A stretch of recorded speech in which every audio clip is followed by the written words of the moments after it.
Video کو like کریں، ہمارے چینل کو سبسکرائب کریں اور بیل آئیکن ضرور پریس کریں۔ ابو موسیٰ اشعری کہتے ہیں کہ ایک سفر میں ہم رسول اللہ صلی اللہ علیہ وسلم کے ساتھ تھے۔ جب ہم کسی وادی میں اترتے تو لا الہ الا اللہ اور اللہ اکبر کہتے اور ہماری آوازیں بلند ہو جاتی تو نبی صلی اللہ علیہ وسلم نے فرمایا، اے لوگو اپنی جانوں پر رحم کرو، کیونکہ تم کسی بہرے یا غائب کو نہیں پکار رہے، وہ تو تمہارے ساتھ ہی ہے، بے شک وہ سننے والا اور تم سے بہت قریب ہے، اس کا نام برکتوں والا ہے اور اس کی عظمت بہت ہی بڑی ہے۔ تو اللہ سبحانہ وتعالی قریب ہے، اس کو ہم چاہیں تو دل ہی دل میں پکاریں، سرگوشیوں کے انداز میں پکاریں یا اونچی آواز میں پکاریں، وہ ہر حال میں سنتا ہے، اور جب وہ سنتا ہے تو جواب بھی دیتا ہے اور ہماری دعائیں قبول بھی کرتا ہے۔ اس لیے ہمیں اس کو قریب محسوس کر کے اس سے دعائیں کرتے رہنا چاہیے۔ تو وہ دعا کی قبولیت کے اعتبار سے قریب ہے، دعا کو سننے کے لحاظ سے قریب ہے، اپنے علم کے اعتبار سے سب لوگوں کے قریب ہے، اور خاص طور پر عبادت کرنے والوں اور پکارنے والوں کے قریب ہے۔ یعنی اس کا قرب دو طرح کا ہے، ایک عام قرب ہے جو سب کے لیے ہے، اور ایک خاص قرب ہے جو اس کے خاص بندوں کے لیے ہے، اور وہ خاص بندے جو عبادت گزار ہیں، جو اس کا ذکر کرتے ہیں، جو اس کے شکر کرنے والے ہیں۔ تو اللہ سبحانہ وتعالیٰ ان کی دعاؤں کو قبول کرتا ہے، ان کی مدد کرتا ہے اور انہیں نیک کاموں کی توفیق عطا کرتا ہے۔ یہاں پر آپ دیکھ رہے ہیں کہ فَإِنِّي قریب کہہ کے بندے اور رب کے درمیان کوئی فاصلہ نہیں رکھا گیا اس اعتبار سے کہ کوئی اور واسطہ ہو۔ یہاں اللہ سبحانہ وتعالیٰ نے جواب کو قل یا فقل کہہ کے نہیں فرمایا، جیسا کہ دوسری آیات میں آتا ہے۔ جتنے بھی سوال صحابہ کرام نے رسول اللہ صلی اللہ علیہ وسلم سے کیے تو ان کے جواب میں اللہ تعالیٰ نے فرمایا قل، آپ انہیں بتا دیجئے، لیکن یہاں پر قل بھی نہیں آیا، ڈائریکٹ فَإِنِّي قریب اذا سألک عبادی انی فإنی قریب، یعنی بیچ میں کوئی واسطہ نہیں لایا گیا۔ تو اس سے یہ پتہ چلتا ہے کہ ہمارے اور ہمارے رب کے بیچ میں کسی اور واسطے اور کسی اور وسیلے کی ضرورت نہیں، اور جب اللہ تعالیٰ نے یا عبادی کہہ دیا تو اس میں سارے بندے شامل ہو جاتے ہیں، چاہے وہ نیک ہوں یا بد ہوں، بڑے ہوں یا چھوٹے ہوں، گناہگار ہوں یا بہت پرہیزگار ہوں، کوئی بھی ہو، جو بھی اپنے رب کو پکارتا ہے رب اس کی پکار کو سنتا ہے اور وہ قریب ہے۔ لہٰذا جب ہمارا رب قریب ہے اور مجیب ہے، جیسا کہ آپ جانتے ہیں پروگرام کا نام بھی قریب مجیب اسی لیے رکھا گیا کہ ہمارا اگر اپنے رب سے تعارف ہو جاتا ہے، ہم اپنے رب کو پہچان جاتے ہیں کہ ہم کس کو پکار رہے ہیں اور وہ کہاں ہے، تو جتنا جتنا ہمارا یہ یقین ہوگا کہ وہ ہمارے قریب ہے اور وہ سنتا ہے اور جواب دیتا ہے، اتنی ہی زیادہ محبت اور توجہ کے ساتھ، اخلاص کے ساتھ ہم دعا کریں گے انشاءاللہ۔ اور پھر آپ دیکھیے کہ اللہ تعالیٰ ہماری دعاؤں کو ضائع نہیں کرتا۔ اجیب دعوت الداعی اذا دعانی، مطلب یہ ہے کہ جو بھی مجھ سے مانگتا ہے وہ کچھ پا کے ہی لوٹتا ہے، وہ نامراد نہیں ہوتا۔ جیسے زکریا علیہ السلام نے کہا تھا کہ وَلَمْ أَكُنْ بِدُعَائِكَ رَبِّ شَقِيًّا، کہ اے رب تجھے پکار کر تو میں کبھی بدبخت ہوا ہی نہیں، کبھی مایوس ہوا ہی نہیں، کبھی محروم ہوا ہی نہیں، جب بھی تجھے پکارا تجھ سے کچھ پا ہی لیا۔ تو اس لیے ہر دعا کرنے والے کو یہ یقین ہونا چاہیے کہ ہماری دعا ضرور سنی جائے گی، کیونکہ شیطان انسان کے دل میں یہ وسوسہ ڈالتا ہے کہ تمہاری دعا قبول نہیں ہوگی۔ نہیں بھائی، ہر ایک کی دعا قبول ہوتی ہے اگر وہ صحیح معنوں میں اپنے رب کو پکارتا ہے، وہ دعاؤں کو سنتا ہے اور جواب بھی دیتا ہے۔ ضرورت اس بات کی ہے کہ ہم اپنے دل کو حاضر کر کے اللہ سے مانگیں، اخلاص کے ساتھ مانگیں، اور قبولیت کے جو اوقات ہیں یا جو علامات ہیں ان کو سامنے رکھتے ہوئے مانگیں۔ اور پھر ساتھ یہ بھی کہا گیا فَلْيَسْتَجِيبُوا لِي وَلْيُؤْمِنُوا بِي لَعَلَّهُمْ يَرْشُدُونَ، کہ انہیں چاہیے کہ وہ بھی میری بات مانیں، یعنی اگر یہ چاہتے ہیں کہ میں ان کی دعائیں قبول کروں تو پھر انہیں بھی چاہیے جب میں انہیں پکارتا ہوں، ایک تو یہ ہے نا کہ ہم اللہ تعالیٰ کو پکارتے ہیں، اور ایک اللہ تعالیٰ بھی ہمیں پکارتے ہیں، یعنی اللہ سبحانہ تعالیٰ کب پکارتے؟ ہر اذان میں پکار آتی ہے، حی علی الصلاۃ حی علی الفلاح۔ تو پھر ہم کیا کرتے ہیں؟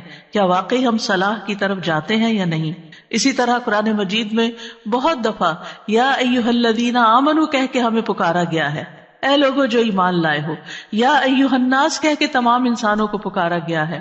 تو کیا ہم انسان بھی اپنے رب کی پکار کو سنتے ہیں؟ کیا ہم بھی جواب دیتے ہیں؟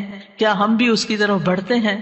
اور پھر یہ کہ وَلْيُؤْمِنُوا بِي، چاہیے کہ وہ مجھ پر ایمان لائیں، چاہیے کہ وہ میری بات مانیں، لعلہم یرشدون، شاید کہ وہ سیدھی راہ پا جائیں۔ رسول اللہ صلی اللہ علیہ وسلم نے فرمایا، تم میں سے ہر ایک کی دعا قبول کی جاتی ہے جب تک کہ کوئی گناہ یا قطع رحمی کی دعا نہ کرے، بشرطے کہ جلدی بھی نہ کرے۔ پوچھا گیا یا رسول اللہ وہ جلدی کیا ہے؟ فرمایا یہ کہ کوئی یوں کہے کہ میں نے دعا کی اور میں نے دعا کی، یعنی دوبارہ کہ میں نے تو کئی بار دعا کی، بہت دعا کی، میری تو دعا قبول نہیں ہوتی، اور اس طرح وہ تھک ہار کر دعا کرنا چھوڑ دے۔ ایسا نہ کرے بلکہ دعا کرتا رہے، کیونکہ اس کی قبولیت کے مختلف طریقے ہیں۔ تو اللہ سبحانہ تعالی ہم سے قریب ہے۔ ایک اور آیت میں آتا ہے سورۃ ہود کی، وَإِلَىٰ ثَمُودَ أَخَاهُمْ صَالِحًا قَالَ يَا قَوْمِ اعْبُدُوا اللَّهَ مَا لَكُم مِّنْ إِلَٰهٍ غَيْرُهُ هُوَ أَنشَأَكُم مِّنَ الْأَرْضِ وَاسْتَعْمَرَكُمْ فِيهَا فَاسْتَغْفِرُوهُ ثُمَّ تُوبُوا إِلَيْهِ إِنَّ رَبِّي قَرِيبٌ مُّجِيبٌ۔ اور سمود کی طرف ان کے بھائی صالح کو بھیجا، اس نے کہا اے میری قوم، اللہ کی عبادت کرو، اس کے سوا تمہارا کوئی معبود نہیں، اسی نے تمہیں زمین سے پیدا کیا اور تمہیں اس میں آباد کیا، سو اس سے بخشش مانگو، پھر اس کی طرف پلٹ آؤ، یقیناً میرا رب قریب ہے، قبول کرنے والا ہے۔ ان ربی قریب مجیب۔ یہاں قوم سمود کی بات کی جا رہی ہے۔ یہ لوگ مدائن کے علاقے میں رہتے تھے جو تبوک اور مدینہ منورہ کے درمیان واقع تھا۔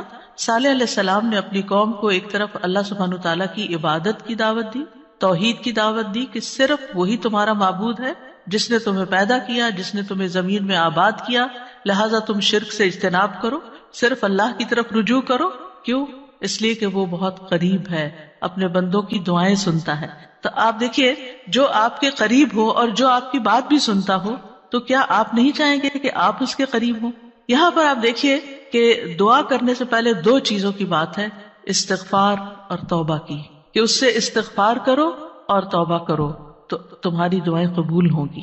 توبہ کا مطلب یہ ہے کہ گناہوں سے کنارہ کشی اختیار کرو اور اس بات کا پکا وعدہ کرو کہ آئندہ گناہ نہیں کرو گے، اور استغفار کا مطلب ہوتا ہے بخشش طلب کرنا کہ اللہ ہمیں معاف کر دے، ہمارے گناہوں پہ پردہ ڈال دے۔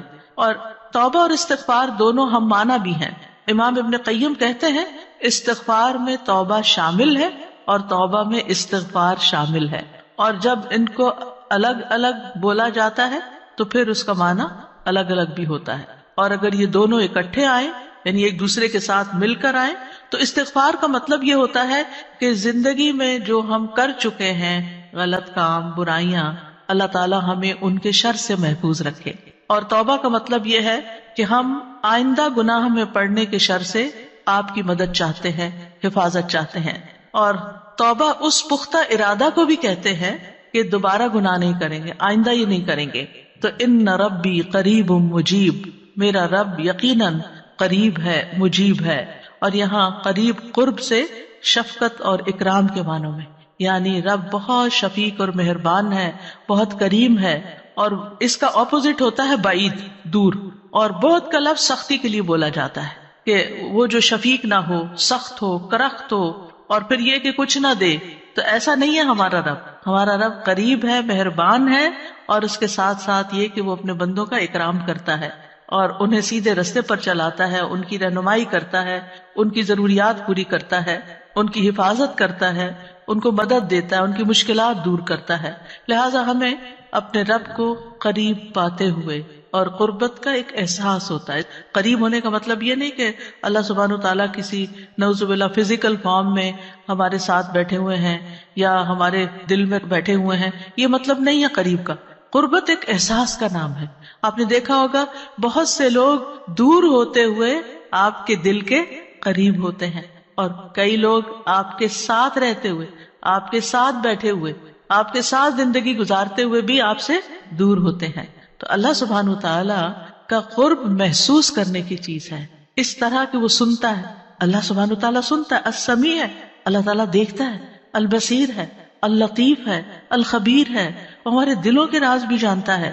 تو اس سے بڑھ کے قریب کون ہوگا جو شہرک سے بھی زیادہ قریب ہے، اور جو ہمارے دل میں خیال اٹھ کر جو ہمارے دماغ تک جاتا ہے اس سے پہلے کہ دماغ تک جائے وہ بیچ میں حائل ہوتا ہے اور وہ جان لیتا ہے کہ بندہ کیا سوچ رہا ہے۔ نہ صرف یہ کہ وہ یہ جانتا ہے کہ اس وقت کیا کر رہے ہیں ہم، وہ یہ بھی جانتا ہے ہم پاسٹ میں کیا کر چکے ہیں، اور وہ یہ بھی جانتا ہے کہ ہم فیوچر میں کیا کچھ کرنے والے ہیں۔ کوئی اور ہے ایسا جو اتنا زیادہ ہمیں جانتا؟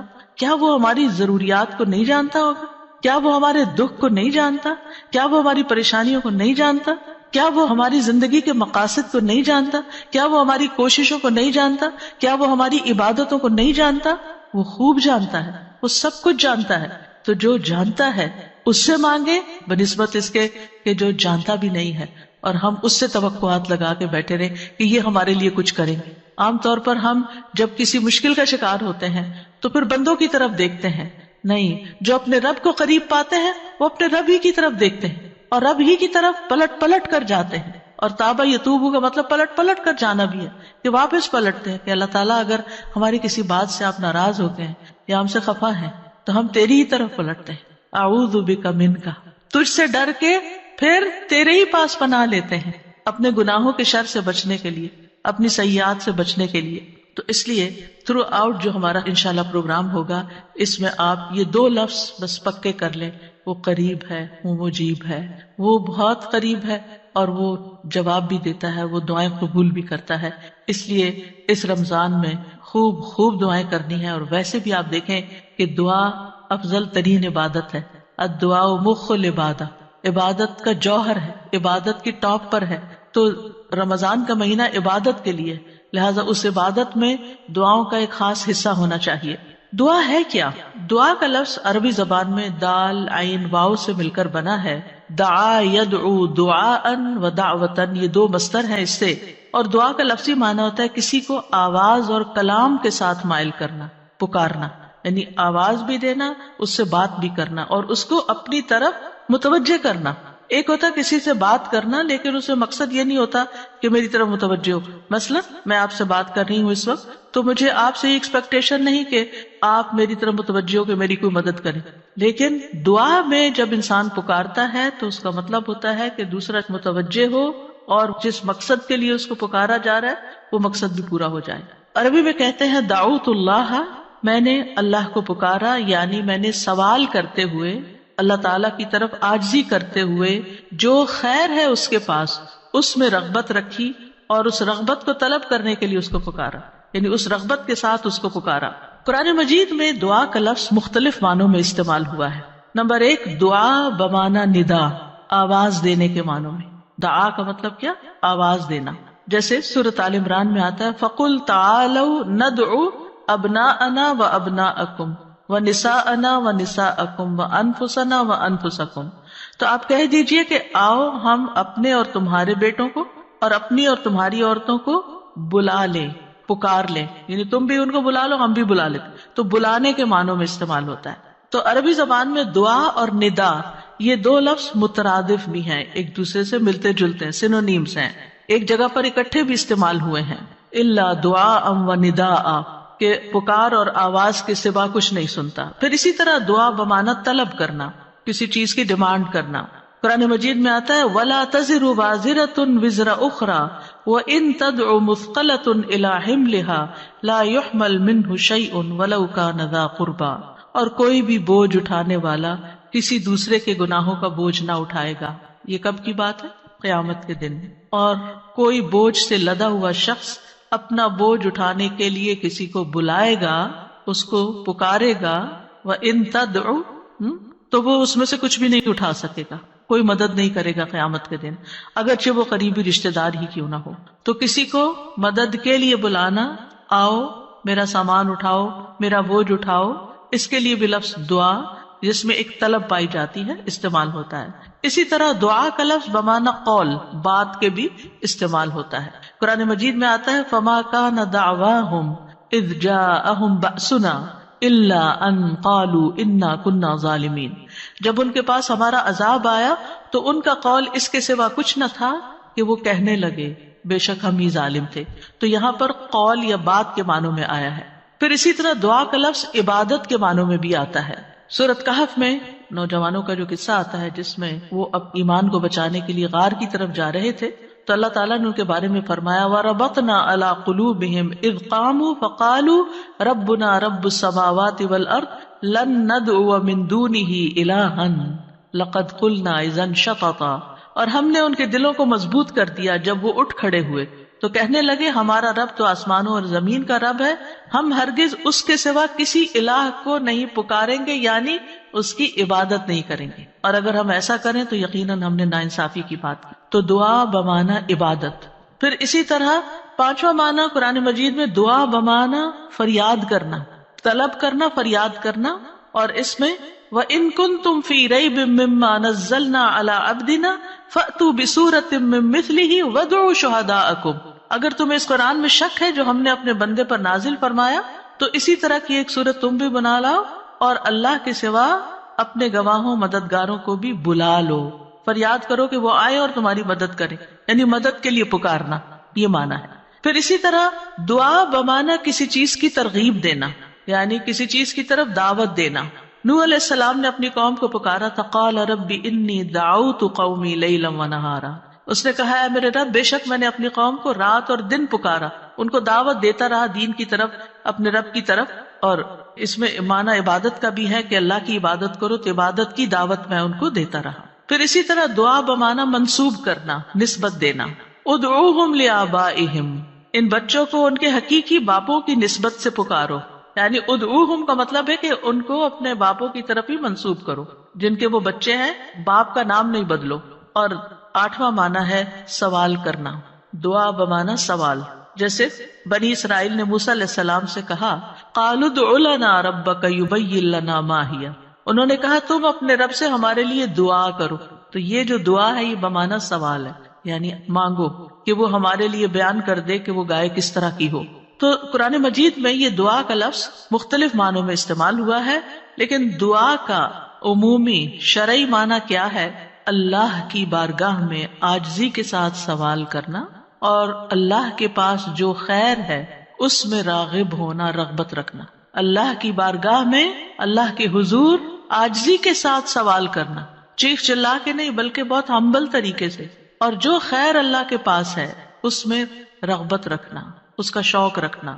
طیبی کہتے ہیں اس سے مراد ہے اللہ کی بارگاہ میں انتہا درجے کی عاجزی، انکساری اور محتاجگی ظاہر کرنا۔ جیسے موسیٰ علیہ السلام نے دعا کیا کی تھی، رب انی لما انزلت الی من خیر فقیر، اپنے فقر، اپنی محتاجی، اپنی ضرورت کا اظہار کیا تھا، انی لما انزلت الی من خیر فقیر۔ امام ابن قیم کہتے ہیں اس سے مراد ہے ایسی چیز کو طلب کرنا جو دعا کرنے والے کو فائدہ دے، یعنی فائدے کی چیز حاصل کرنے کے لیے سوال کرنا، اور ایسی چیز کو دور کرنے کے لیے طلب رکھنا جو اس کو نقصان دیتی ہو۔ تو پھر دو طرح سے دعا کرتا ہے انسان، کچھ فائدے کی چیزیں مانگتا ہے اور کچھ نقصان والی چیزوں کو دور کرنے کے لیے اللہ سے درخواست کرتا ہے۔ ہماری شریعت میں دعا کی دو بڑی اقسام ہیں، ایک ہے دعائے عبادت اور ایک ہے دعائے مسئلہ۔ دعائے عبادت کیا ہے؟ اس سے مراد ہے کہ انسان اللہ سے ثواب کی امید رکھتے ہوئے، اس کے عذاب سے ڈرتے ہوئے اس کی عبادت کرے، اس میں سوال نہیں ہے۔ تو عربی میں دعا بمعنی عبادت بھی استعمال ہوتا ہے، آتا ہے نا، وقال ربکم ادعونی استجب لکم ان الذین یستکبرون عن عبادتی سیدخلون جہنم داخرین۔ اس میں دعا کے دونوں معنی آ گئے، اور تمہارے رب نے فرمایا کہ مجھ سے دعا کرو میں تمہاری دعا قبول کروں گا، یہ تو سوال ہو گیا۔ اور دوسرا، بے شک وہ لوگ جو میری عبادت سے تکبر کرتے ہیں عنقریب و ذلیل و خوار ہو کر جہنم میں داخل ہوں گے۔ تو یہاں عبادت کا معنی بھی آ گیا عبادت کے لفظ کے ساتھ، یعنی دعا ایک طرح سے عبادت ہے۔ تو دعائے عبادت کیا ہے کہ انسان اللہ سے ثواب کی امید رکھتے ہوئے، اس کے عذاب سے ڈرتے ہوئے اللہ کی عبادت کرے، جیسے نماز پڑھے، روزہ رکھے، قرآن کی قرأت کرے، تسبیح کرے، صدقہ کرے، اللہ کی طرف لوگوں کو دعوت دے، تعلیم کا کام کرے۔ تو انسان ان میں سے جو بھی عبادت کا کام کرے گا وہ دراصل اللہ کی طرف راغب ہوگا، کیونکہ دعا میں رغبت پائی جاتی ہے۔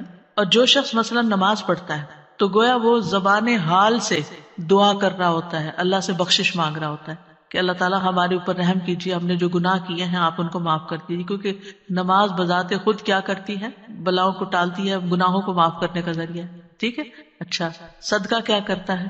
گناہوں کی آگ بجھاتا ہے، ٹھیک ہے نا۔ تو یہ جو گناہوں کی آگ کا بجھنا ہے، یہ ہم بول کے بھی کہہ سکتے اللہ میں جہنم کے عذاب سے بچا، تو وہ ہماری زبان بول رہی ہوتی ہے، لیکن جب ہم صدقہ دے رہے ہوتے ہیں تو گویا ہمارا عمل جو ہے وہ اسی چیز کا تقاضا کر رہا ہے کہ ہم اپنے اوپر سے گناہوں کا بوجھ اتارنا چاہتے ہیں. تو ایک دعا سوال کے انداز میں ہوتی ہے اور ایک دعا حال کے ساتھ بیان ہو رہی ہوتی ہے، عمل کے ساتھ ہو رہی ہوتی ہے. اور دوسری جو دعائے مسئلہ ہے جس میں مانگنے کی دعا ہوتی ہے تو وہ یہ ہے کہ انسان دنیا اور آخرت کی کوئی بھی بھلائی طلب کرنے اور دنیا اور آخرت کے نقصان کو دور کرنے کا سوال اللہ سے ہی کرے. دنیا اور آخرت کی کوئی بھی بھلائی مانگنا اور دنیا اور آخرت کے کسی بھی نقصان سے بچنا یہ بس اللہ ہی سے کرے، اس کا سوال. یہ دعائے مسئلہ ہے، یہ سوال کرنے والی، یعنی وہ دعا جس میں ہم سوال کرتے ہیں. کن چیزوں کا سوال کرتے ہیں؟ دنیا اور آخرت دونوں. آخرت نہیں بھولنی. ربنا آتنا فی الدنیا حسنۃ وفی الآخرۃ حسنۃ وقنا عذاب النار. تو دنیا اور آخرت کی حسنہ مانگنا اور دنیا اور آخرت کے عذاب سے، مصیبت سے بچنا. وقنا عذاب النار، سب سے بڑی مصیبت تو آگ ہے نا، یعنی اس کی کوئی تکلیف انسان کو پہنچے. نبی صلی اللہ علیہ وسلم نے فرمایا دعا عبادت ہے. قال الدعاء هو العبادۃ قال ربکم ادعونی استجب لکم. تمہارے رب کا فرمان ہے میں پکارنے والے کی دعا قبول کرتا ہوں جب وہ مجھے پکارتا ہے. تو دعا جو ہے یہ عبادت کی اقسام میں سے سب سے عظیم قسم ہے. امام خطابی اپنی کتاب شأن الدعاء میں کہتے ہیں اس حدیث کی وضاحت کرتے ہوئے الدعاء هو العبادہ، وہ کہتے ہیں کہ دعا عبادت کا ایک بڑا حصہ ہے یا سب سے افضل عبادت ہے. جیسے کہ لوگ کہتے ہیں لوگ بنو تمیم ہیں اور مال اونٹ ہیں، یعنی لوگوں کو دیکھنا تو بنو تمیم کو دیکھو، مطلب سب لوگوں سے افضل ہیں. نبی صلی اللہ علیہ وسلم اسی سے تھے نا، اور ان کی تعداد بھی زیادہ تھی. اور اسی طرح عربوں کے ہاں مال کی سب سے بڑی قسم اونٹ ہوا کرتے تھے. وہ کہتے ہیں مال تو اصل میں اونٹ ہے اور لوگ تو بنو تمیم ہی ہے. تو اسی طرح کہا گیا دعا تو عبادت ہی ہے. الدعاء هو العبادہ، دعا ہی عبادت ہے. الحج عرفہ، اس کا یہ مطلب ہے کہ صرف عرفہ میں جاؤ، یہ نہیں. مطلب یہ ہے کہ جتنے بھی ارکان آپ حج کے ادا کرتے ہیں ان میں سے عرفہ کے دن کا قیام اگر کسی نے پا لیا تو اس کا حج ہو گیا، اور وہ سب سے بڑا دن ہے جس میں بخشش ہوتی ہے. تو یہ عربوں کے کہنے کا ایک انداز بھی ہے نا، اور مراد اس سے کیا ہے کہ دعا سب سے افضل عبادت ہے اور ساری اطاعتوں اور ساری بندگیوں کا مغز ہے کہ انسان اپنی ہر پریشانی اور ہر ضرورت میں اللہ کی طرف متوجہ ہو جائے. یہ ہے اصل مقصد. اگر کسی مشکل میں پڑ گیا ہے تو اس مشکل کے دور ہونے کے لیے بس اللہ ہی کی طرف رجوع کرے اور اسی کا انتظار کرے کہ وہی کاٹے گا. لوگوں سے توقعات ہٹا لے.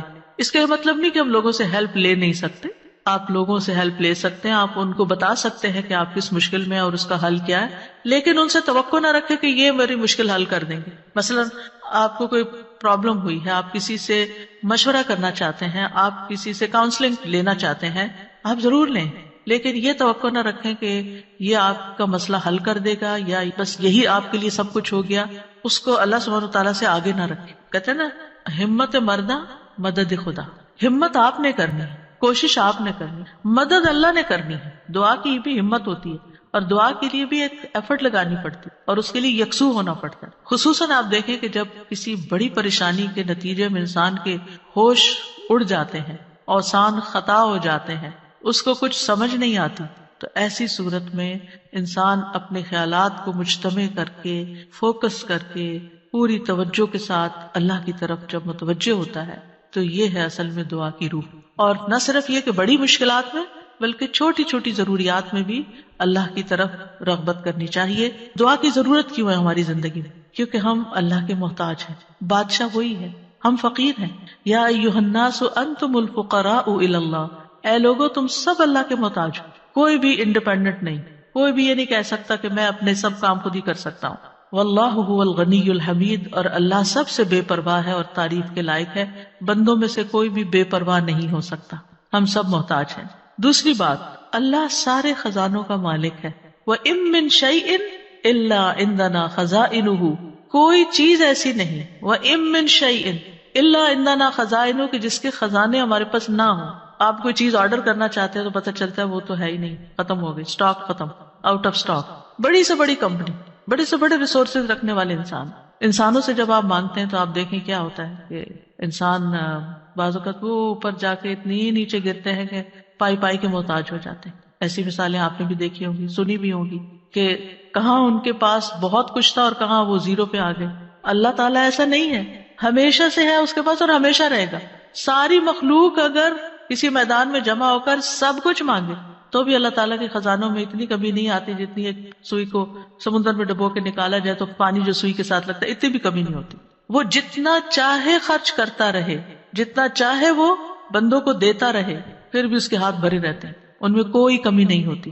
ایک اور آیت میں آتا ہے سورۃ المنافقون میں, وَلِلَّهِ خَزَائِنُ السَّمَاوَاتِ وَالْأَرْضِ, آسمانوں اور زمین کے خزانے اللہ کے پاس ہیں. پھر کیا کرنا چاہیے؟ اس کے پاس جانا چاہیے جس کے پاس کوئی خزانہ نہیں ہے, اس کے پاس جو سارے خزانوں کا مالک. مشکل یہ ہے کہ ہمارے مانگنے میں کمی ہوتی ہے, دیر ہوتی ہے. وہ سب کچھ دے سکتا ہے, سب کچھ ہے اس کے پاس, یو نیم اٹ.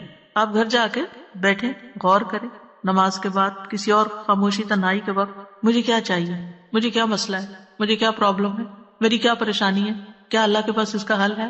یقیناً ہے, وہ کر سکتا ہے, بالکل کر سکتا ہے. پر مجھے کیا کرنا چاہیے؟ اسی سے مانگنا چاہیے, اس سے گڑ گڑا کے مانگنا چاہیے, اس سے اپنی محتاجی اور اپنی بیچارگی کا اظہار کر کے مانگنا چاہیے. امن یجیب المضطر اذا دعاہ ویکشف السوء. اللہ تعالیٰ آپ سے پوچھتے ہیں کون ہے جو بے قرار کی, مضطر, بے قرار, بے چین انسان کی بات سنتا, اس کو جواب دیتا. امن یجیب المضطر اذا دعاہ, جب بھی وہ اس کو پکارتا ہے, ویکشف السوء, اور وہ تکلیف کو دور بھی کرتا ہے. ایسا نہیں کہ وہ صرف سن رہا ہے, اس نے وہ تکلیف دور بھی کر دینی ہے. اور آپ کہیں گے بس اتنی سی بات تھی, میں اس کو اتنا پہاڑ بنائے ہوئی تھی, اپنی زندگی کا بہت بڑا مسئلہ بنائے ہوئے تھی, اور اللہ تعالیٰ کے لیے بس اتنی سی بات تھی. میرے مانگنے میں کمی تھی, اس کے پاس نہیں کمی. ہماری دعا میں کمی ہے, ہمارے اخلاص میں کمی ہے, اس کے دینے میں کمی نہیں ہے. اس طرح پکارا کرے نا کہ اللہ تعالیٰ آپ تو دے کر کسی کمی کا شکار نہیں ہوتے, لیکن میری کمی پوری ہو جائے گی. پھر آپ دیکھیں ہر بھلائی دینے اور ہر تکلیف دور کرنے پہ قادر ہے. سورۃ الانعام میں آتا ہے وَإِن يَمْسَسْكَ اللَّهُ بِضُرٍّ فَلَا كَاشِفَ لَهُ إِلَّا هُوَ وَإِن يَمْسَسْكَ بِخَيْرٍ فَهُوَ عَلَى كُلِّ شَيْءٍ قَدِيرٌ. اگر اللہ تجھے کوئی تکلیف پہنچائے تو اس کے سوا کوئی دور کرنے والا نہیں, اور اگر وہ تجھے کوئی بھلائی پہنچائے تو وہ ہر چیز پر پوری طرح قادر ہے. وہ سب کچھ کر سکتا ہے, وہ قادر. نہ آپ کی کوئی خیر اور بھلائی کو لے جا سکتا ہے, کیونکہ عام طور پہ ہم وہم کا شکار رہتے ہیں کہ اگر میری اس نعمت کا کسی کو پتہ چل گیا تو پھر کیا ہوگا, شاید وہ نظر ہی لگ جائے اور نعمت چھین ہی جائے. ہر وقت اس وہم کا شکار رہنا دراصل اپنے آپ کو ٹارچر کرنا ہے. نہیں, وَإِن يَمْسَسْكَ بِخَيْرٍ, اگر اللہ نے آپ کو کوئی خیر دی ہے, فَهُوَ عَلَى كُلِّ شَيْءٍ قَدِيرٌ, وہ ہر چیز پہ قادر ہے, وہ آئندہ بھی دیے رکھے گا. اس نے اس لیے تھوڑی دی ہے کہ بس ایک بندہ کوئی دیکھے اس چیز کو اور بس وہ واپس لے لے, وہ ایسا نہیں کرتا.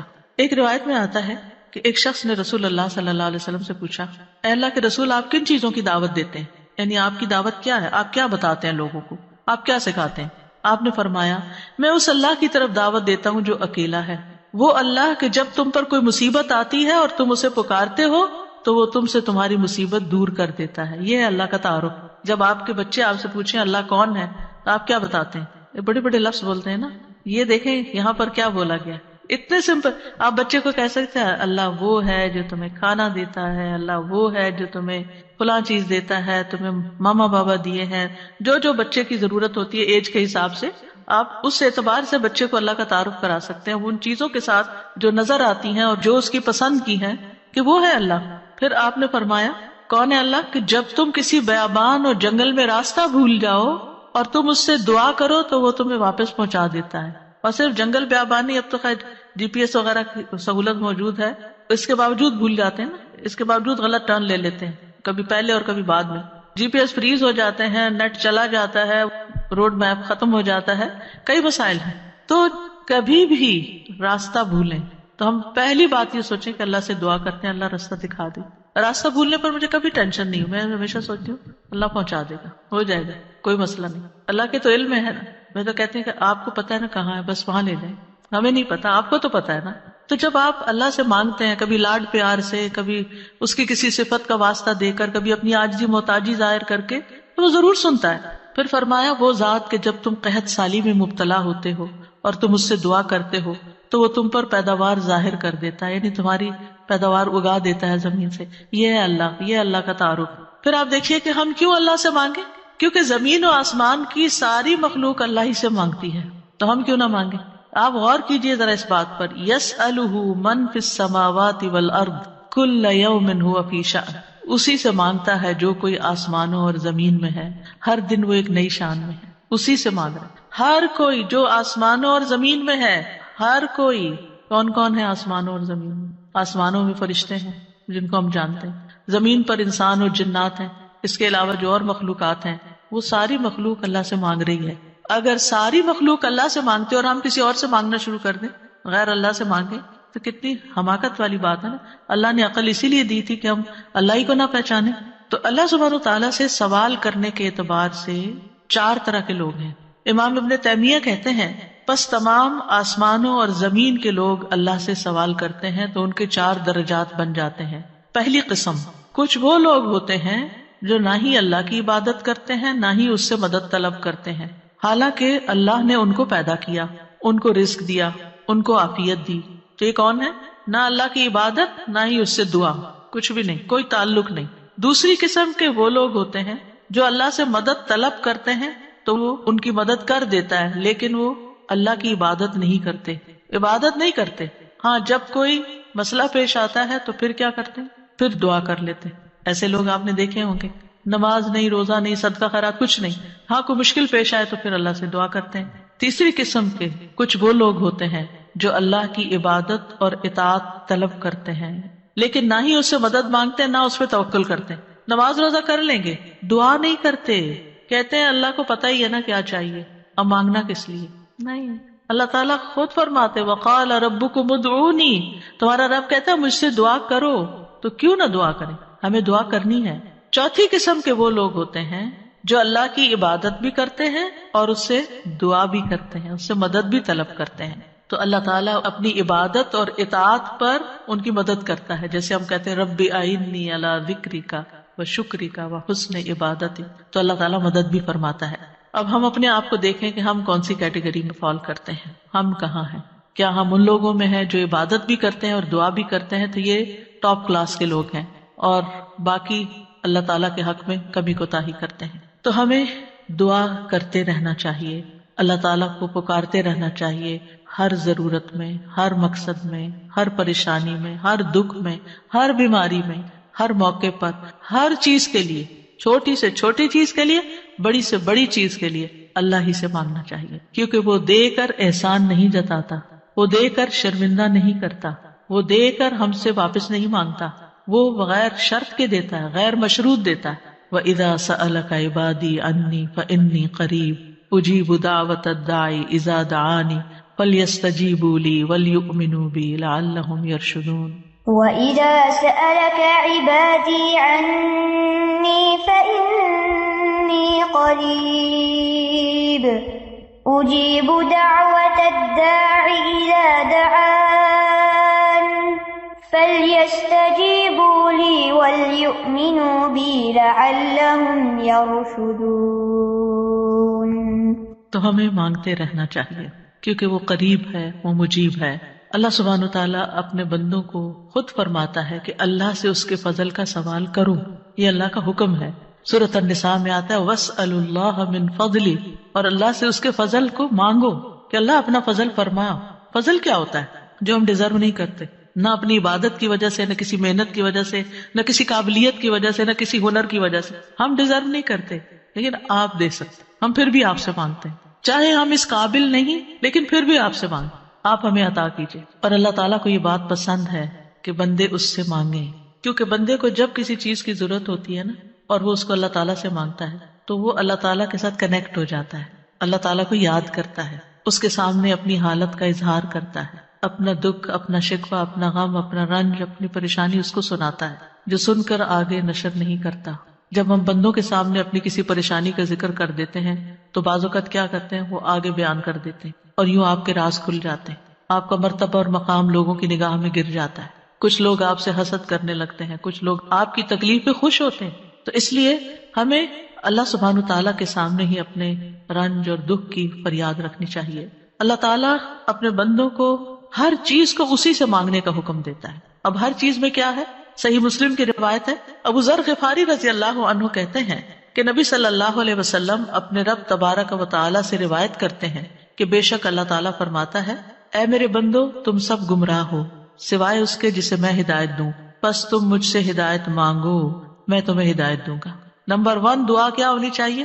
ہدایت کی۔ دن کی ہر رکعت میں ہم اہدنا الصراط المستقیم مانگتے ہیں۔ ہر کام میں ہمیں گائیڈنس چاہیے، ہمیں کلیرٹی چاہیے، چاہے دین کا کام ہو چاہے دنیا کا کام ہو، ہر چیز میں ہمیں صحیح راستہ، صحیح اسٹریٹجیز اختیار کرنے کی ضرورت ہوتی ہے، تب وہ کام ہو پاتا ہے، اور اس طرح ساری کنفیوژن بھی دور ہو جاتی، ساری پریشانی بھی دور ہو جاتی کہ میں نے اللہ سے دعا کر لی، اللہ تعالیٰ آپ مجھے صحیح طریقہ بتا دیں، مجھے اس کام کو کیسے لے کے چلنا ہے۔ تو ہر موڑ پر، ہر کام میں ہمیں ہدایت کی ضرورت ہوتی ہے، تو اہدنا الصراط المستقیم۔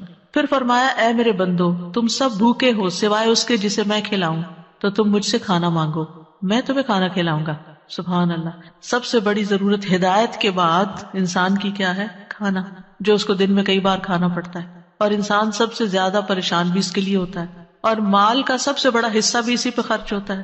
یعنی دن میں اگر آپ دیکھیں تو آپ ہر روز اپنا لباس نہیں خریدتے، ہر روز آپ اپنی ٹوائلٹریز نہیں خریدتے، ہر روز اپنی اور چیزیں نہیں خریدتے، برتن نہیں خریدتے، کٹلری، جیولری، یہ سب روز تھوڑی خریدا جاتا ہے، لیکن کھانا تو ڈیلی چاہیے، کھانا تو ڈیلی کنزیوم کرنا ہے، تو اس سے مانگو، اور خاص طور پر اگر کچھ خاص کھانے کو دل چاہتا ہے وہ بھی اس سے مانگو۔ نیوٹریشیس چاہیے، ہولسم چاہیے، صحت مند چاہیے، کیونکہ ساری بیماریاں ہی کھانے سے پیدا ہوتی ہیں۔ یعنی کھانا مانگو صرف یہ نہیں کہ ہے نہیں، بلکہ اچھا کھانا مانگو تو اللہ تعالیٰ کھلائے گا۔ اے میرے بندو تم سب برہنہ ہو سوائے اس کے جسے میں لباس پہناؤں، تو تم مجھ سے لباس مانگو میں تمہیں لباس پہناؤں گا۔ بعض اوقات انسان کو کوئی خاص چیز پہننے کو دل چاہتا ہے، مانگے اللہ سے، اللہ دے گا۔ اے میرے بندو تم سب دن رات گناہ کرتے ہو اور میں سارے گناہوں کو بخش دیتا ہوں، تم مجھ سے بخشش مانگو میں تمہیں بخش دوں گا۔ کیوں اپنے اوپر بوجھ لیے پھرتے ہو؟ کتنے گناہ کر لیے، بہت لیٹ کر دیا، پتہ نہیں اب میری معافی ہوگی یا نہیں، اب میں کیا کروں؟ وہ معاف کر دے گا، مانگ کر تو دیکھو۔ اے میرے بندو اگر تمہارے اولین و آخرین اور جن و انس ایک صاف چٹیل میدان میں کھڑے ہو کر مجھ سے مانگنے لگے، اور میں ہر ایک کو جو مجھ سے مانگ رہا ہے وہ سب کچھ دے دوں جو وہ مانگ رہا ہے، تو میرے خزانوں میں کوئی کمی نہیں ہوگی مگر جتنی سمندر میں سوئی ڈال کر نکالنے سے کمی آتی، کچھ کمی نہیں۔ مانگو، اس کا تو کچھ نہیں بگڑتا، اس کا تو کچھ کم نہیں ہوتا۔ نبی صلی اللہ علیہ وسلم نے بھی اللہ سے مانگنے کا حکم دیا ہے۔ عبداللہ بن عباس کہتے ہیں ایک دن وہ رسول اللہ صلی اللہ علیہ وسلم کے پیچھے سوار تھے، تو رسول اللہ صلی اللہ علیہ وسلم نے ان سے فرمایا اے لڑکے میں تجھے چند کلمات سکھا رہا ہوں، احفظ اللہ یحفظک، تم اللہ کے احکام کی حفاظت کرو اللہ تمہاری حفاظت کرے گا۔ احفظ اللہ تجدہ تجاہک، اللہ کی حفاظت کرو یعنی اللہ تعالیٰ کے احکامات کی، تم اسے اپنے سامنے پاؤ گے، قریب پاؤ گے۔ اذا سألت فاسأل اللہ، جب تمہیں مانگنا ہو اللہ سے مانگو، جب تمہیں مانگنا ہو، کچھ بھی مانگنا ہو۔ وَإِذَا اسْتَعَنْتَ فَاسْتَعِنْ بِاللَّهِ، اور جب مدد چاہیے اللہ سے مدد مانگو، کسی بھی طرح کی مدد، یعنی مدد صرف مالی مدد نہیں ہوتی، یا مدد صرف ان چیزوں کی نہیں ہوتی اوپر جن چیزوں کا ذکر ہوا ہے، مدد تو ہمیں ہر کام میں چاہیے۔ ہم کون سی لائن اختیار کریں، کون سا پیشہ اختیار کریں، کون سی جاب لیں، کون سی نہ لیں، کیا کریں کیا نہ کریں، فلان جگہ جانا ہے جائیں یا نہ جائیں، ہر معاملے میں۔ اور یہ جو ہمیں استخارہ سکھا دیا گیا تو یہ بھی تو یہی ہے، اور اس استخارے میں بھی آپ دیکھیے اذا سألک عبادی انی فانی قریب اجیب دعوت الداعی اذا دعانی، اس میں بھی آپ دیکھیں بیچ میں واسطہ نہیں رہا نا، تو ہم کسی سے نہیں کہہ سکتے آپ میرا استخارہ کریں، آپ اپنے لیے خود ہی خیر مانگیں۔ آپ صلی اللہ علیہ وسلم نے عبداللہ بن عباس سے کہا جان رکھو اگر ساری دنیا مل کر بھی تمہیں نفع پہنچانا چاہے تو تمہیں نفع نہیں پہنچا سکتی سوائے اس کے جو اللہ نے تمہارے لیے لکھ دیا، اور اگر وہ سارے مل کر تمہیں کوئی نقصان دینا چاہے نقصان نہیں دے سکتے سوائے اس کے جو اللہ نے تمہارے لیے لکھ دیا۔ کتنا بڑا توکل سکھاتی ہے یہ بات، کتنی فکریں پریشانیاں دل سے اور دماغ سے بالکل آف لوڈ ہو جاتی، کچھ نہیں ہوتا، کوئی کچھ نہیں بگاڑ سکتا۔ ہم ڈرتے رہتے ہیں نا، کبھی فیوچر سے ڈرتے ہیں، کبھی لوگوں سے ڈرتے ہیں، کبھی کسی بیماری سے ڈرتے ہیں، کبھی بھوک فقر و فاقہ سے ڈرتے ہیں، کبھی اپنے اولاد کے بارے میں ڈر رہے ہوتے ہیں، فکر کر رہے ہوتے ہیں ان کا کیا بنے گا، ان کے ایمان کا کیا ہوگا، ان کے کھانے پینے کا کیا ہوگا، ان کے رہنے کا کیا ہوگا۔ یہی فکریں تو ہیں ہماری جن میں ہم ڈوبے رہتے ہیں۔ اللہ نے ہمیں صرف ان فکروں کے لیے تھوڑی بھیجا ہے، ہمیں تو اللہ نے اپنی عبادت کے لیے بھیجا تھا، اللہ نے ہمیں بڑے کام کرنے کے لیے بھیجا، ہم نے اپنے آپ کو چھوٹی چھوٹی چیزوں میں الجھا کر بیمار کر لیا اور انہی کے اندر ہی گھومتے رہے اور انہی کی فکر کرتے رہے اور انہی کے بوجھ تلے دبے رہے، جبکہ ہمیں تو کنتم خیر امت اخرجت للناس، تم بہترین امت ہو، تمہیں تو انسانیت کے لیے پیدا کیا گیا تھا، تمہیں تو اوروں کے لیے پیدا کیا گیا تھا کہ تم خود بھی ہدایت پر اور انہیں بھی اللہ کی طرف بلاؤ، اور تم صرف اپنی ہی ذات میں کھو گئے اور صرف اپنے ہی غم لے کر بیٹھ گئے اور صرف اپنی ہی پریشانیوں میں دن رات رہے.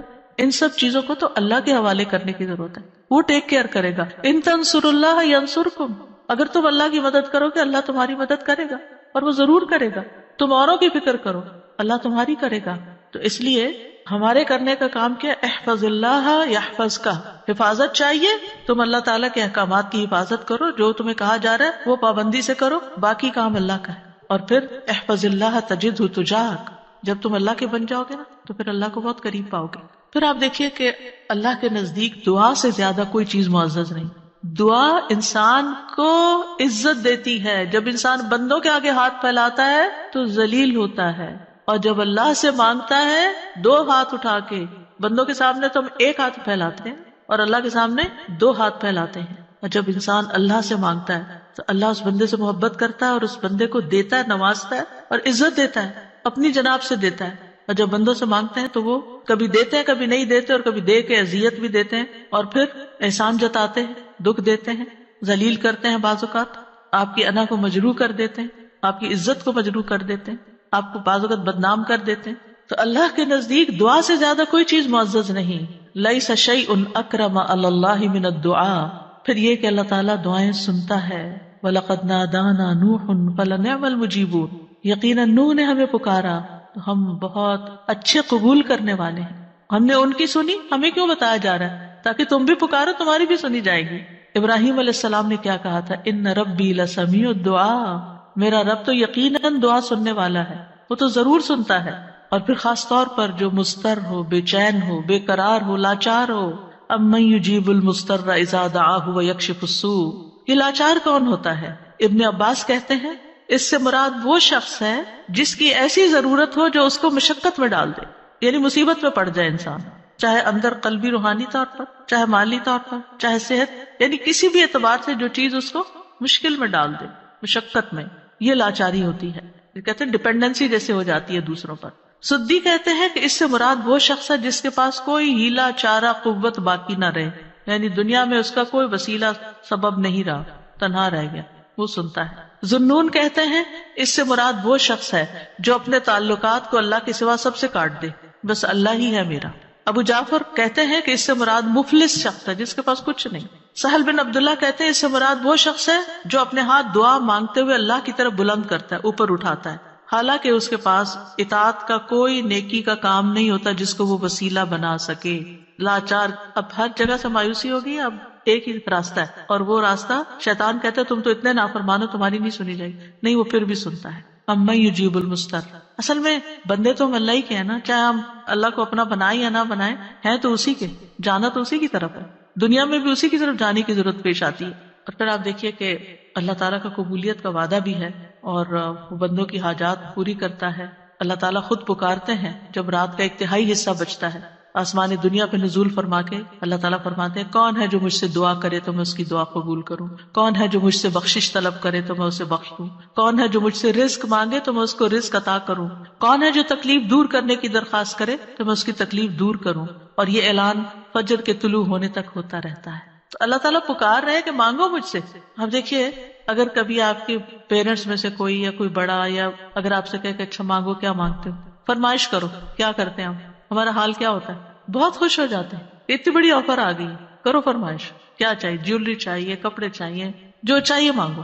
تو ہمارا خوشی سے ایسا حال ہوگا کہ ہمیں یہ بھی یاد نہیں رہے گا کہ اب مانگنا کیا ہے ہم نے. اللہ سبحانہ وتعالیٰ روز ہمیں پکارتے ہیں کرو فرمائش، مانگو، کچھ مانگو، اور ہم مانگتے ہی نہیں. جاگ بھی جائے تو ہم مانگتے نہیں. مانگنے کی ضرورت ہے.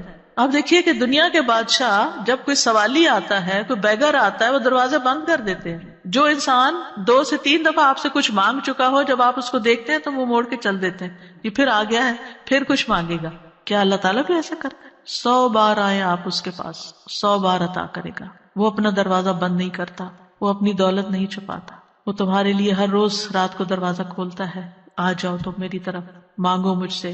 امام ابن قیم کہتے ہیں اللہ جس کے ساتھ خیر کا ارادہ کرتا ہے اس کے لیے ذلت کا، عاجزی کا، اللہ کی بارگاہ میں پناہ پکڑنے اور محتاجی ظاہر کرنے کا دروازہ کھول دیتا ہے. یعنی اس کو دعا مانگنا آ جاتا ہے، اور جس کو دعا کی توفیق مل گئی اس کو ہر خیر مل گئی. تو اصل چیز یہ ہے کہ دعا کی توفیق ہو جائے، دعا مانگنا شروع کر دیں.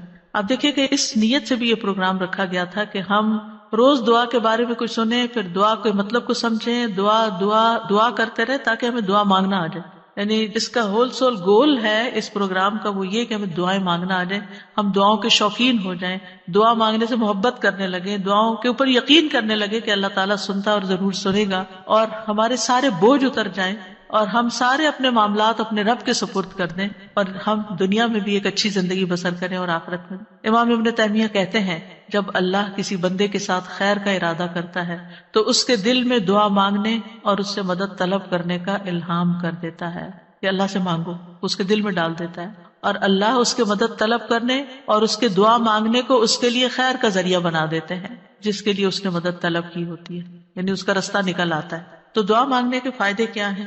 دعا ہر حال میں انسان کو فائدہ دیتی ہے. نمبر 1، دعا مانگ رہے ہوتے تو آپ عبادت کر رہے ہوتے ہیں، یہ اجر الگ لکھا جاتا ہے. اللہ تعالیٰ کی پسند کا کام کر رہے ہوتے ہیں، اللہ تعالیٰ سے کنیکٹڈ ہوتے ہیں، اور پھر یا تو دعا فوراً قبول ہو جاتی ہے، جو مانگا وہ اسی وقت مل جاتا ہے، یا پھر یہ کہ کوئی ایسی مصیبت ٹل جاتی ہے جو آنے والی تھی اور آپ کی اس دعا کی وجہ سے وہ مصیبت چلی گئی.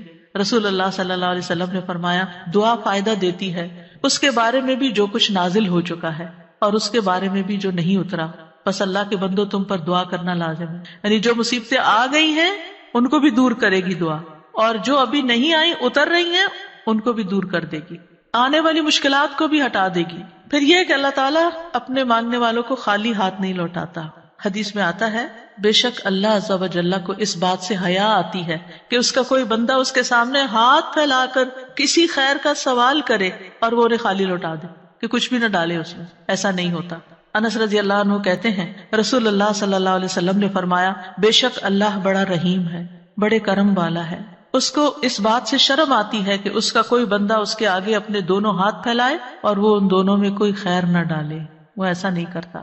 جو مسلمان بھی اپنی حاجت اللہ کے آگے رکھ دیتا ہے اللہ تعالیٰ اسے ضرور نوازتا ہے، ضرور دیتا ہے. رسول اللہ صلی اللہ علیہ وسلم نے فرمایا جو مسلمان اپنا چہرہ اللہ کے سامنے گاڑ کر، یعنی پورے فوکسڈ طریقے سے توجہ کے ساتھ کسی چیز کا سوال کرتا ہے وہ اس کو وہ چیز ضرور عطا کرتا ہے، خواہ جلدی عطا کرے یا ذخیرہ کر کے رکھ لے اس کے لیے اگلی دنیا میں عطا کرے، لیکن ملتا ضرور ہے. اور پھر آپ دیکھیے اس آیت میں اللہ تعالیٰ نے کوئی شرط نہیں رکھی، یعنی جو مانگو گے میں دوں گا، یہ نہیں کہا تم یہ کر کے آنا پھر میں دوں گا. بعد میں کہا کہ ٹھیک ہے تم بھی میری بات مانا کرو، ریکمینڈیڈ ہے یہ بات، لیکن شرط نہیں ہے کہ تم نے مانی تو پھر ہی میں بھی تمہاری مانوں گا. اور پھر آپ دیکھیے کہ یہ ہمارا فرض بنتا ہے کہ ہم اپنی دعاؤں میں اخلاص پیدا کریں، ورنہ اللہ تعالیٰ تو ہر ایک کو نیک بد گناہگار حتیٰ کہ ابلیس کی بھی دعا قبول کر لیتا ہے. دعا کے سبب تقدیر بدل جاتی ہے. حدیث میں آتا ہے قضا کو صرف دعا ہی بدل سکتی ہے اور نیکی کے علاوہ کوئی چیز عمر کو نہیں بڑھا سکتی. نیکی کرتے جاؤ انشاءاللہ عمر بھی لمبی ہوگی اور نیکیوں کی مزید توفیق ہوگی. دعا کی وجہ سے آزمائشیں ٹل جاتی ہیں. امام غزالی کہتے ہیں بس جان لے کہ قضاء و قدر میں سے یہ بھی ہے کہ اللہ آزمائشوں کو دعا کے ذریعے ٹال دیتا ہے. چنانچہ دعا آزمائشوں اور بلاؤں کو ٹالنے اور رحمت کے حصول کا سبب ہے، جیسا کہ ڈھال تیروں کو ٹالنے اور واپس لوٹانے کا سبب ہے، یعنی کہ جو شیلڈ ہے اس سے آپ پروٹیکٹڈ ہوتے ہیں. اور جیسے پانی زمین سے نباتات نکالنے کا سبب ہے، یعنی آپ پودا لگاتے ہیں اسے پانی لگاتے ہیں تو اس میں سے کچھ نکل آتا ہے. جن لوگوں کے گارڈنز ہیں وہ تو یہ تجربہ کرتے ہی ہوں گے کہ جب سمر آتی ہے اور وہ ڈالتے ہیں کچھ تو پھر اس میں سے ننھی منی کونپلیں نکلتی ہیں. لیکن اگر نہیں تو میں آپ سب کو ریکمینڈ کروں گی کہ اللہ الخالق کی تخلیق کو دیکھنے کے لیے گھر میں ہی کوئی مٹی کا پاٹ رکھ لیجئے اور اس میں کوئی بیج ڈال دیجئے اور ان بیجوں کے پھوٹنے اور چھوٹی چھوٹی کونپلیں نکلنے کے عمل کو دیکھیے. آپ کو اللہ پہ اتنا پیار آئے گا، اتنی محبت آئے گی. یہ اللہ کی تخلیق کی نشانیاں ہیں نا، اور اس سے اللہ کی پہچان ہوتی ہے، انسان اللہ کے قریب ہوتا ہے، اللہ کی قدرت نظر آتی. تب امام غزالی کہتے ہیں کہ جیسے پانی زمین میں ڈالیں اور بیج سے کچھ نکلے گا، یہ پانی ڈالنا سبب ہے بیج پھوٹنے کا، ایسے ہی دعا سبب ہے خیر ملنے کا. مانگو تاکہ تمہیں ملے. بہت کچھ تو وہ ہمیں بن مانگے بھی دے رہا ہے، ہم نے وہ مانگا بھی نہیں ہوتا جو کچھ وہ ہمیں دیتا ہے، لیکن اس سے زیادہ اگر تم مانگو گے تو پھر والا وہ کیوں نہیں دے گا.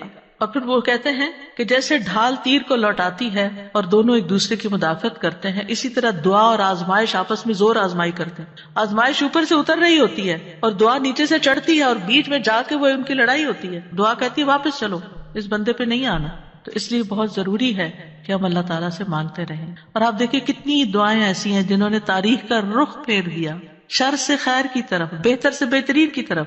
ابراہیم علیہ السلام کی دعا کی مثال، انہوں نے مانگا تھا ربنا وابعث فیہم رسولا منہم یتلو علیہم آیاتک ویعلمہم الکتاب والحکمت ویزکیہم انک انت العزیز الحکیم. 2500 سال بعد دعا قبول ہوئی. محمد رسول اللہ صلی اللہ علیہ وسلم دنیا میں تشریف لائے اور انسانی تاریخ کا دھارا بدل گیا.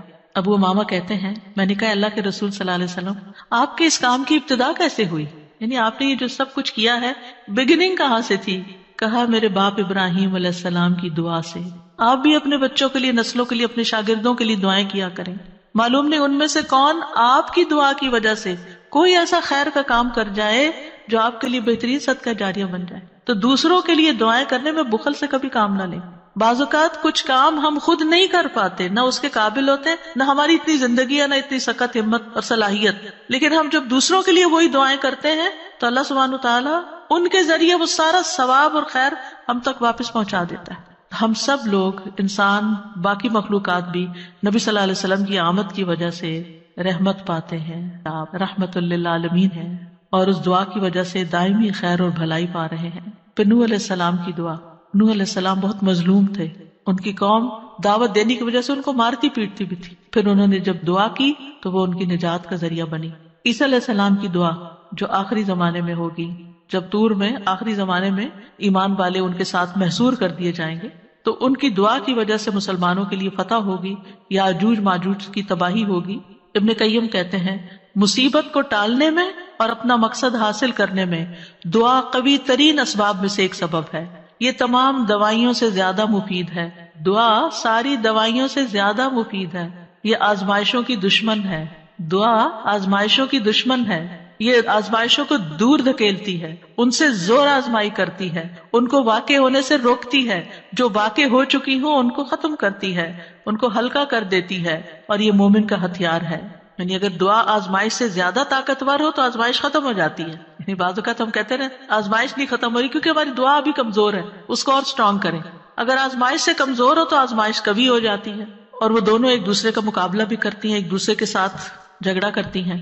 پھر یہ ہے کہ دعا ساری خیر اور بھلائی لے آتی ہے، جامع الخیر ہے. دعاؤں کے سبب بیماریاں دور ہوتی ہیں.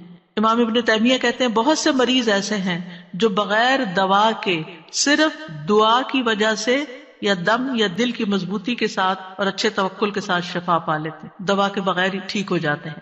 دعا سے ہم و غم دور ہوتا ہے، ڈپریشن دور ہوتا ہے، اور خاص طور پر وہ جو غم کی دعا ہے نا وہ پڑھنی چاہیے. اللہم انی اعوذ بک من الہم والحزن. پریشانیاں دور ہوتی ہیں.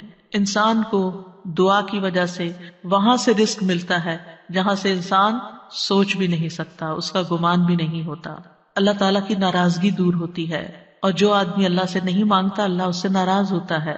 دعا سے بندے کو غیر اللہ کی محبت اور غلامی سے آزادی ملتی ہے، اللہ تعالیٰ کا قرب ملتا ہے، اور انسان کو مناجات کی لذت ملتی ہے. جب انسان اپنے رب سے باتیں کرتا ہے نا تو اس کی ایک اور ہی خوشی ہوتی ہے، اور انسان کو پھر وہ چیز ملنے سے زیادہ وہ دعا کرنے میں اور سرگوشیاں کرنے میں اور اللہ سے باتیں کرنے میں مزہ آنے لگتا ہے، گویا اس کو سب کچھ مل گیا. سلف صالحین اس بات کو بہت پسند کرتے تھے. ان میں سے ایک کہتے ہیں مجھے اللہ کی بارگاہ میں حاجت ہوتی ہے تو میں اس سے وہ حاجت مانگتا ہوں تو اللہ میرے لیے اپنے ساتھ مناجات کرنے، اپنی معرفت اور اپنے لیے عاجزی کرنے اور اس کے سامنے خوشامد کا دروازہ کھول دیتا ہے. تو ان چیزوں کے ہوتے ہوئے میں یہ پسند کرنے لگتا ہوں کہ اللہ تعالیٰ میری دعا پوری کرنے کو ڈیلے کر دے، مؤخر کر دے، تاکہ میں یہ دعا کرنے کا لطف اٹھاتا رہوں. تو اللہ سبحانہ تعالیٰ سے دعا ہے کہ اللہ تعالیٰ ہمیں دعا کا معنی اور مفہوم سمجھنے کی توفیق عطا فرمائے اور ہمیں اس کی اہمیت کا احساس دلا دے، اور ہم واقعی اس طرح دعا مانگیں جیسے دعا مانگنی چاہیے. اللہ تعالیٰ ہمیں آئندہ رمضان میں اور اس کے علاوہ بھی اس دعا کی عبادت سے فائدہ اٹھانے کی توفیق دے کہ ہم اپنے رب کے بن جائیں اور ہمارا رب ہم پر رحم فرما دے. السلام علیکم. اتنا خوبصورت لیکچر. میں سوچ رہی تھی کہ جیسے آپ نے کہا نا قریب اور مجیب، تو جب آپ نے کہا نا قریب تو میں سوچتی کہ ارسپیکٹو آف کہ ہماری دعا قبول ہو یا نہ ہو، جو ایک سینس آف کلوزنس اللہ سبحانہ تعالیٰ کے ساتھ فیل ہوتی ہے، دیٹ از ریئلی گریٹ. بالکل. تو ایک اور چیز میں نے یہ پوچھنی تھی کہ جیسے ہم کہتے ہیں نا کہ انسان اپنے لیے شر کو ایسے مانگتا ہے جیسے خیر مانگ رہا ہے. اور ہم ادھر سے یہ کریں کہ اللہ سبحانہ وتعالیٰ ہماری دعا قبول ضرور کرتے ہیں، تو پھر جب ہم اس طرح کی کوئی مانگ رہے ہوتے ہیں تو پھر یہ ہوتا ہے کہ وہ قبول نہیں ہوگی دعا. وہ اللہ پہ چھوڑ دیتے ہیں نا ہم جی، پھر وہ ہمارے لیے جو چاہتا ہے کرتا ہے، اسی لیے وہ بعض دعائیں روک لیتا ہے. ہم سمجھتے ہیں ہمارے لیے خیر ہے، حالانکہ وہ شر ہوتا ہے، تو اللہ تعالیٰ اس کو قبول نہیں کرتے، روک دیتے، کیونکہ وہ ہمارے لیے ہم سے زیادہ ہم پر مہربان ہے. ساتھ ایک اور جیسے حضرت زکریا نے اسنادا ربہ نداء خفیہ، تو وہ جو ندا ہے انہوں نے تو اللہ سے وہ مانگ رہے تھے نا چھپکے چھپکے چپکے چپکے، سرگوشیاں، تو وہ پھر دل ہی دل میں. تو وہ پھر ندا وہ دعا کے سینس میں آئے گی، کیونکہ دعا میں اپنی ڈیفینیشن بتائی نا کہ ہم اللہ سے مانگ رہے ہوتے ہیں. جی، مناجات ان کو کہتے ہیں بیسیکلی، جو دل دل میں باتیں کرتے ہیں نا، سرگوشیاں کرتے ہیں اللہ تعالیٰ.